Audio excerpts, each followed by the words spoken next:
2025 সালের এইচএসসি ও সমমান পরীক্ষায় এবার সারা দেশে জিপিএ 5 পেয়েছেন 69,097 জন। গত বছর অর্থাৎ 2024 সালে জিপিএ 5 পেয়েছিলেন 1,45,911 জন। সেই হিসাবে এবার জিপিএ 5 পাওয়া শিক্ষার্থীর সংখ্যা কমেছে 76,814 জন। আজ বৃহস্পতিবার 16 অক্টোবর সকাল 10টার দিকে সব শিক্ষা বোর্ডের ফলাফল একযোগে প্রকাশ করা হয়। পরীক্ষার্থীরা নিজ নিজ শিক্ষা প্রতিষ্ঠান, বোর্ডের ওয়েবসাইট ও এসএমএস এর মাধ্যমে ফলাফল জানতে পারবেন।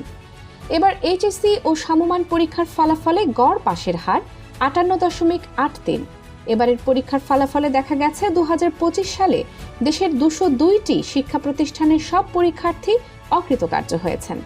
গত বছর শূন্য পাশের শিক্ষা প্রতিষ্ঠানের সংখ্যা ছিল 65। এবার ফলাফলের তুলনামূলক চিত্রে দেখা গেছে 9টি সাধারণ শিক্ষা বোর্ডের মধ্যে পাশের হারে এগিয়ে ঢাকা শিক্ষা বোর্ড, আর ফলাফলে পিছিয়ে কুমিল্লা শিক্ষা বোর্ড।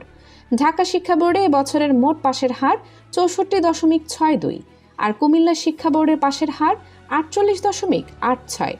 এছাড়া রাজশাহীতে 59.40%, যশোরে 50.20%, চট্টগ্রামে 52.57%, বরিশালে 62.57, সিলেটে 51.86, দিনাজপুরে 57.49, ময়মনসিংহে 51.54% শিক্ষার্থী পাশ করেছেন।